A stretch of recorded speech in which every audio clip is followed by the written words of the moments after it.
அன்பு தமிழ் உறவுகளுக்கு வாகைச்சுடரின் அன்பு வணக்கங்கள். ஐ கான் டூ இட் அப்படிங்கிறத மாத்திட்டு ஐ கேன் டூ இட் அப்படிங்கிறத உங்க மைண்ட்ல பிக்ஸ் பண்ணிக்கோங்க. என்னால முடியாது அப்படிங்கிறத தூக்கி தூர போட்டுட்டு என்னால முடியும், அதை இன்னைக்கே நான் தொடங்குறேன் அப்படிங்கிற எண்ணத்துல நீங்க செய்யுங்க. வெற்றியை தேடி நீங்க போக வேண்டியதில்லை, வெற்றி உங்களை தேடி வரும். எப்போனா ஐ கேன் டூ இட் அப்படிங்கிற ஒரு growth மைண்ட் செட் உங்களுக்கு இருந்ததுன்னா. ஒரு quick material update. Friday, Saturday, Sunday material order பண்ணியிருந்தவங்களுக்கு இன்னைக்கு ஈவினிங் நாங்க டிஸ்பேச் பண்ணுவோம். Most probably Tuesday, Wednesday, maximum தேர்ஸ்டேக்குள்ள உங்களுக்கு கிடைச்சிரும். தொடர்ந்து வகைச்சுடரை பாருங்க. கல்வி உளவியல் தொடர்பான எல்லா கேள்விகளும் நமக்கு வந்துகிட்டே இருக்கும். மறக்காம சப்ஸ்கிரைப் பண்ணிக்கோங்க, உங்க நண்பர்களோட ஷேர் பண்ணுங்க, அவங்களும் இந்த வீடியோஸ் எல்லாம் பார்க்கட்டும். அதே நேரத்துல இந்த வீடியோக்கு ஒரு லைக் கொடுத்து ஹைப்னு கேட்கும். இன்னைக்கு ஹைப் கொடுங்க. யூனிட் 9 பார்ட் 3 வீடியோல 25 கேள்விகள் என்னென்ன அப்படிங்கறத இன்னைக்கு இந்த வீடியோல நாம் பார்த்துடலாம் வாங்க. முதல் கேள்வி, பாடத்திட்ட மேம்பாட்டு செயல்முறையில் முதல் படி பொதுவாக எது? தேவை மதிப்பீடு மற்றும் பகுப்பாய்வு. பாடத்திட்ட மேம்பாட்டு செயல்முறையில் முதல் படி பொதுவாக எது? தேவை மதிப்பீடு மற்றும் பகுப்பாய்வு. The first step in curriculum development process is typically needs assessment and analysis. இரண்டாவது கேள்வி, மைய பாடத்திட்டத்தின் ஒரு முக்கிய கொள்கை என்ன? இது அனைத்து குடிமக்களுக்கும் அத்தியாவசியமாக கருதப்படும் பொதுவான கற்றல் மற்றும் அனுபவங்களின் தொகுப்பை வழங்குகிறது. மைய பாடத்திட்டத்தின் ஒரு முக்கிய கொள்கை என்ன? இது அனைத்து குடிமக்களுக்கும் அத்தியாவசியமாக கருதப்படும் பொதுவான கற்றல் மற்றும் அனுபவங்களின் தொகுப்பை வழங்குகிறது. A key principle of the core curriculum is that it provides a set of common learnings, experiences deemed essential for all citizens. மூன்றாவது கேள்வி, ஒரு பாடத்திட்டத்தின் மதிப்பு அல்லது தகுதியை நிர்ணயிக்கும் செயல்முறை எவ்வாறு அழைக்கப்படுகிறது? பாடத்திட்ட மதிப்பீடு. ஒரு பாடத்திட்டத்தின் மதிப்பு அல்லது தகுதியை நிர்ணயிக்கும் செயல்முறை எவ்வாறு அழைக்கப்படுகிறது? பாடத்திட்ட மதிப்பீடு. The process of determining the value or worth of a curriculum is called curriculum evaluation. நான்காவது கேள்வி, கற்பித்தல் அணுகுமுறை அதனுடைய உதாரணத்துடன் பொருத்தவும். இதற்கு சரியான விடை ஏ. சுழல் அணுகுமுறை. அதிகரித்த சிக்கலான மட்டங்களில் தலைப்புகள் மீண்டும் ஆராயப்படுகின்றன. தலைப்பு அணுகுமுறை உள்ளடக்கமானது மீண்டும் ஆராயப்படாமல் தொடர்ச்சியான அத்தியாயங்களில் கற்பிக்கப்படுகிறது. உளவியல் அணுகுமுறை மாணவர்களின் வளர்ச்சி நிலைகளுடன் உள்ளடக்கம் சீரமைக்கப்படுகிறது. ஒருங்கிணைந்த அணுகுமுறை பாடங்கள் பல்துறை தலைப்புகள் மூலம் இணைக்கப்படுகின்றன. Match organization approach with its example. The correct answer is A. Spiral approach. Topics are revisited at increasing levels of complexity. Topical approach. Content taught in sequential chapters without revisiting. Psychological approach. Content aligned with students' developmental levels. Integrated approach. Subjects are combined through interdisciplinary themes. ஐந்தாவது கேள்வி, ஒரு ஆசிரியர் பாடத்திட்டத்திற்கு ஒருங்கிணைந்த அணுகுமுறையை பயன்படுத்தினால் அவர் பெரும்பாலும் கற்றலை இணைக்க பல்துறை தலைப்புகளை பயன்படுத்துவார். ஒரு ஆசிரியர் பாடத்திட்டத்திற்கு ஒருங்கிணைந்த அணுகுமுறையை பயன்படுத்தினால் அவர் பெரும்பாலும் கற்றலை இணைக்க பல்துறை தலைப்புகளை பயன்படுத்துவார். A teacher using an integrated approach to curriculum would most likely use cross-disciplinary themes to connect learning. ஆறாவது கேள்வி, டைலரின் மாதிரியில் இல்லாத எந்த படியை வீலரின் மாதிரி கொண்டுள்ளது? வெளிப்படையான சூழ்நிலை பகுப்பாய்வு. டைலரின் மாதிரியில் இல்லாத எந்த படியை வீலரின் மாதிரி கொண்டுள்ளது? வெளிப்படையான சூழ்நிலை பகுப்பாய்வு. Wheeler's model includes which type that Taylor's model lacks? Explicit situation analysis. பொருந்தாததை கண்டுபிடி. பின் வருவனவற்றுள் எது கலைத்திட்ட அமைப்பிற்கான அணுகுமுறை அல்ல? போட்டித்தன்மை வாய்ந்தது. பொருந்தாததை கண்டுபிடி. பின் வருவனவற்றுள் எது கலைத்திட்ட அமைப்பிற்கான அணுகுமுறை அல்ல? போட்டித்தன்மை வாய்ந்தது. Odd one out. which is not an approach to curriculum organization. Competitive. எட்டாவது கேள்வி, பின் வருவனவற்றுள் ஆசிரியர் மைய கலைத்திட்டத்தின் வரையறுக்கும் பண்பு எது? நேரடி அறிவுறுத்தல் மற்றும் விரிவுரைகள். பின் வருவனவற்றுள் ஆசிரியர் மைய கலைத்திட்டத்தின் வரையறுக்கும் பண்பு எது? நேரடி அறிவுறுத்தல் மற்றும் விவரங்கள். Which of the following is a defining characteristic of a teacher-centered curriculum pattern? Direct instruction and lectures. ஒன்பதாவது கேள்வி, கலைத்திட்ட உருவாக்கத்தில் முன்னோட்ட சோதனை பைலட் டெஸ்டிங் செய்வதன் நோக்கம் என்ன? முழுமையாக செயல்படுவதற்கு முன்பு ஏற்படக்கூடிய சிக்கலை கண்டறிந்து திருத்தங்களை செய்தல். கலைத்திட்ட உருவாக்கத்தில் முன்னோட்ட சோதனை செய்வதன் நோக்கம் என்ன? முழுமையாக செயல்படுத்துவதற்கு முன்பு ஏற்படக்கூடிய சிக்கலை கண்டறிந்து திருத்தங்களை செய்தல்.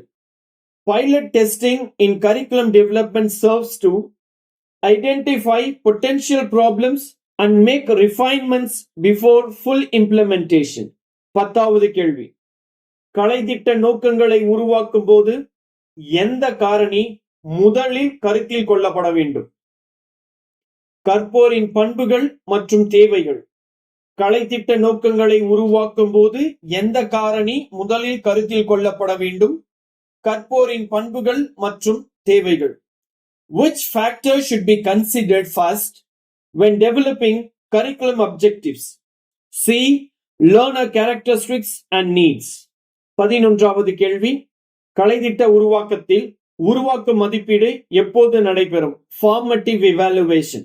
உருவாக்கம் மற்றும் செயல்படுத்தும் செயல்பாட்டின் போது. கலைத்திட்ட உருவாக்கத்தில் உருவாக்க மதிப்பீடு எப்போது நடைபெறும்? உருவாக்கம் மற்றும் செயல்படுத்தும் செயல்பாட்டின் போது. Formative evaluation in curriculum development occurs during the development and implementation process. 12வது கேள்வி, வெறுமை கலைத்திட்டம் அல்லது பூஜ்ய கலைத்திட்டம் மாணவர்களிடம் ஆழமான தாக்கத்தை ஏற்படுத்த காரணம் சில தலைப்புகள் இல்லாதது, குறுகிய அல்லது ஒற்றை சார்பான உலக பார்வைக்கு வழிவகுக்கும். வெறுமை கலைத்திட்டம் அல்லது பூஜ்ய கலைத்திட்டம் நல் கரிக்குலம் மாணவர்களிடம் ஆழமான தாக்கத்தை ஏற்படுத்த காரணம் சில தலைப்புகள் இல்லாதது, குறுகிய அல்லது ஒரு சார்பான உலக பார்வைக்கு வழிவகுக்கும். The null curriculum can have a profound impact on students because the absence of certain topics can lead to a narrow or biased world view. நம்ம ஏற்கனவே பலமுறை சொல்லியிருக்கோம், ஒரு சில தமிழ் வார்த்தைகள் டிரான்ஸ்லேஷன்ல வித்தியாசமாக இருக்கும். அதனால அப்பதான் நீங்க எக்ஸாம்ல உட்கார்ந்து அட்டென்ட் பண்ணும்போது இந்த ஆங்கில வார்த்தைக்கு இதுதான் மீனிங் அப்படிங்கறத ஈஸியா உங்களால போட முடியும். அதை மனசுல வச்சுக்கிட்டு படிங்க. 13வது கேள்வி, கலைத்திட்ட மேம்பாட்டிற்கான பின்வரும் படிகளை சரியான வரிசையில் அமைக்கவும். சரியான வரிசை அப்படிங்கிறது A. தேவை கண்டறிதல் ஃபர்ஸ்ட், மேம்பாடு 2, செயல்படுத்துதல் 3, மதிப்பீடு 4. Arrange the following steps in correct sequence for curriculum development. The answer is A. First one, needs assessment. Second, design and development, implementation and evaluation. 14வது கேள்வி, கலைத்திட்ட வரைபடம் அல்லது பாடத்திட்ட வரைபடம் எதற்காக பயன்படுத்தப்படுகிறது? கலைத்திட்ட உள்ளடக்கம் மற்றும் நோக்கங்களை காட்சிப்படுத்தி ஒழுங்கமைக்க. கலைத்திட்ட வரைபடம் அல்லது பாடத்திட்ட வரைபடம் எதற்காக பயன்படுத்தப்படுகிறது? கலைத்திட்ட உள்ளடக்கம் மற்றும் நோக்கங்களை காட்சிப்படுத்தி ஒழுங்கமைக்க. Curriculum mapping is used to visualize and organize curriculum content and objectives. 15வது கேள்வி, ஹில்டா தாபாவின் மாதிரியில் முதல் படி தேவைகளை கண்டறிதல். இது முக்கியமானதாகும், ஏனெனில் இது யாருக்காக வடிவமைக்கப்பட்டதோ அந்த கற்போரின் குறிப்பிட்ட சூழல் மற்றும் தேவைகளை அடிப்படையாக கொண்டு கலைத்திட்டம் உருவாக்கப்படுவதை உறுதி செய்கிறது. ஹில்டா தாபாவின் மாதிரியில் முதல் படி தேவைகளை கண்டறிதல். இது முக்கியமானதாகும், ஏனெனில் இது யாருக்காக வடிவமைக்கப்பட்டதோ அந்த கற்போரின் குறிப்பிட்ட சூழல் மற்றும் தேவைகளை அடிப்படையாக கொண்டு கலைத்திட்டம் உருவாக்கப்படுவதை உறுதி செய்கிறது. In Hilda Thaba's model, the first step in diagnosis of needs. This is crucial because it ensures the curriculum is grounded in the specific context and needs of the learners for whom it is designed. 16வது கேள்வி. ஒருங்கிணைந்த கலைத்திட்ட அணுகுமுறை பெரும்பாலும் எங்கு காணப்படுகிறது? கருப்பொருள் அணுகுமுறையை பயன்படுத்தும் தொடக்கப்பள்ளி வகுப்பறைகள். ஒருங்கிணைந்த கலைத்திட்ட அணுகுமுறை பெரும்பாலும் எங்கு காணப்படுகிறது? கருப்பொருள் அணுகுமுறையை பயன்படுத்தும் தொடக்கப்பள்ளி வகுப்பறைகள். An integrated curriculum approach is most likely to be found in primary school classrooms using a thematic approach. 17வது கேள்வி. வள ஒதுக்கீடு, பணியாளர் பயிற்சி மற்றும் திட்ட மாற்றங்கள் குறித்து தொடர்ந்து முடிவுகளை எடுக்கக்கூடிய ஒரு பள்ளி முதல்வருக்கு எந்த கலைத்திட்ட மாதிரி மிகவும் பயனுள்ளதாக இருக்கும்? ஸ்டஃபிள் பீமின் CIPP மாதிரி. வள ஒதுக்கீடு, பணியாளர் பயிற்சி மற்றும் திட்ட மாற்றங்கள் குறித்து தொடர்ந்து முடிவுகளை எடுக்கக்கூடிய ஒரு பள்ளி முதல்வருக்கு எந்த கலைத்திட்ட மாதிரி மிகவும் பயனுள்ளதாக இருக்கும்? ஸ்டஃபிள் பீமின் CIPP மாதிரி. Which model of curriculum is most useful for a school principal who needs to make ongoing decisions about resource allocation, staff training, and program modifications? Stuffle Beam's CIPP model. 18வது கேள்வி. கலைத்திட்ட அமைப்பிற்கான உளவியல் அணுகுமுறை எந்த கோட்பாடுகளின் அடிப்படையில் அமைந்துள்ளது? கற்றல் மற்றும் குழந்தை வளர்ச்சி. கலைத்திட்ட அமைப்பிற்கான உளவியல் அணுகுமுறை எந்த கோட்பாடுகளின் அடிப்படையில் அமைந்துள்ளது? கற்றல் மற்றும் குழந்தை வளர்ச்சி. The psychological approach to curriculum organization is based on the theories of learning and child development. 19வது கேள்வி. கூற்று. கலைத்திட்ட உருவாக்கம் ஒரு சுழற்சி செயல்முறையாகும். காரணம், மதிப்பீட்டின் முடிவுகள் அடுத்தடுத்த சுழற்சிகளில் திருத்தங்களுக்கும் மேம்பாடுகளுக்கும் வழிவகுக்கின்றன. சரியான விடை A மற்றும் R இரண்டும் உண்மை, மேலும் R என்பது Aவிற்கான சரியான விளக்கம். Assertion: curriculum development is a cyclical process.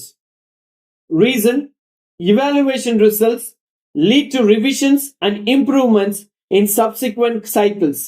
The correct answer is A. Both A and R are true and R is the correct explanation of A. 20வது கேள்வி. கலைத்திட்ட உருவாக்கத்தில் வரையெல்லை மற்றும் வரிசை முறை ஆவணம் எதை குறிப்பிடுகிறது? என்ன உள்ளடக்கம் கற்பிக்கப்படும் மற்றும் எந்த வரிசையில் கற்பிக்கப்படும் என்பதை குறிப்பிடுகிறது. கலைத்திட்ட உருவாக்கத்தில் வரையெல்லை மற்றும் வரிசை முறை ஆவணம் எதை குறிப்பிடுகிறது? என்ன உள்ளடக்கம் கற்பிக்கப்படும் மற்றும் எந்த வரிசையில் கற்பிக்கப்படும் என்பதை குறிப்பிடுகிறது. The scope and sequence document in curriculum development specifies what content will be taught and in what order. 21வது கேள்வி. ரால்ஃப் டைலரின் கலைத்திட்ட மாதிரி குறிக்கோள்கள் மாதிரி என்று அழைக்கப்படுகிறது, ஏனெனில் அது தெளிவான கற்றல் குறிக்கோள்களை அடித்தளமாக வலியுறுத்துகிறது.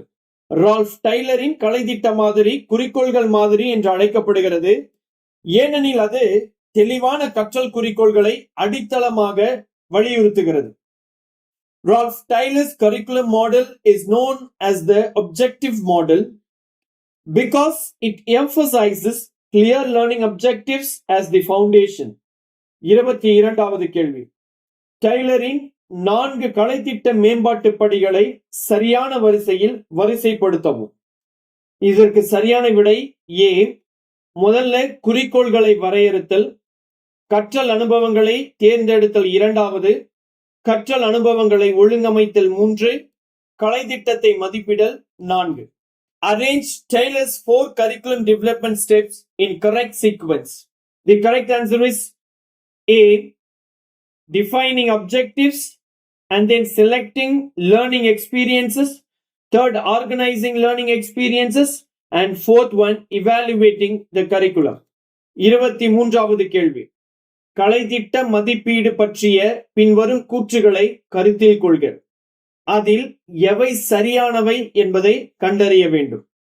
வளரறி மதிப்பீடு பாடநெறியின் இறுதியில் செய்யப்படுகிறது. தொகுத்தறி மதிப்பீடு திட்ட மேம்பாட்டை நோக்கமாக கொண்டுள்ளது. சிஐபிபி மாதிரியானது வளரறி மற்றும் தொகுத்தறி ஆகிய இரண்டு நோக்கங்களையும் பயன்படுத்தலாம். இதற்கு சரியான விடை அப்படிங்கிறது ஏ. மூன்றாவது மட்டும் சரியான விடை. Consider the following statements about curriculum evaluation. Formative evaluation is done at the end of the course. Summative evaluation is aimed at program improvement. And third one, CIPP model can be used for both formative and summative purposes. Which of the above statement is all correct? Third one is the only correct answer. 24வது கேள்வி, CIPP மாதிரியில் உள்ள கடைசி P என்பது product விளைவு என்பதை குறிக்கிறது. இந்த மதிப்பீட்டு கட்டகம் எந்த முக்கிய கேள்விக்கு பதிலளிக்கிறது? கண்டறியப்பட்ட தேவைகளை பூர்த்தி செய்வதில் திட்டம் வெற்றி பெற்றதா அப்படிங்கிற கேள்விக்கு பதிலளிக்கிறது. CIPP மாதிரியில் உள்ள கடைசி P என்பது ப்ராடக்ட் என்பதை குறிக்கிறது. இந்த மதிப்பீட்டு கட்டம் எந்த முக்கிய கேள்விக்கு பதிலளிக்கிறது? கண்டறியப்பட்ட தேவைகளை பூர்த்தி செய்வதில் திட்டம் வெற்றி பெற்றதா என்ற கேள்விக்கு. The final P in CIPP stands for product. This evaluation stage answers which key question? Did the program succeed in meeting the identified needs? 25வது கேள்வி, வீலரின் மாதிரியில் எத்தனை கட்டங்கள் உள்ளன? பி. 5 கட்டங்கள். வீலரின் மாதிரியில் எத்தனை கட்டங்கள் உள்ளன? 5 கட்டங்கள். Wheeler's model has how many phases? 5 phases. அந்த 5 கட்டங்கள் என்னென்ன அப்படின்னா, முதல் கட்டம் நோக்கங்கள், இலக்குகள் மற்றும் குறிக்கோள்களை தேர்ந்தெடுத்தல். இரண்டாவது கற்றல் அனுபவங்களை தேர்ந்தெடுத்தல். மூன்றாவது உள்ளடக்கத்தை தேர்ந்தெடுத்தல். நான்காவது கற்றல் அனுபவங்கள் மற்றும் உள்ளடக்கத்தை ஒழுங்கமைத்தல் மற்றும் ஒருங்கிணைத்தல். ஐந்தாவது மதிப்பீடு. 5 phases are: the first one, selecting aims, goals and objectives. Second one, selecting learning experiences. Third, selecting content. Fourth one, organizing and integrating learning experiences and content. And the fifth one is evaluation. That's it. இன்னைக்கான 25 கேள்விகள். தொடர்ந்து வாகைச்சுடரை பாருங்க. இன்னும் subscribe பண்ணாம பார்த்துக்கிட்டு இருந்தீங்கன்னா subscribe பண்ணிக்கோங்க. இந்த வீடியோக்கு ஒரு லைக் போட்டு உங்க நண்பர்களோட ஷேர் பண்ணிக்கோங்க. ஹைப்பும் கொடுத்துருங்க. அடுத்த வீடியோவில் சந்திப்போம். நன்றி, வணக்கம்.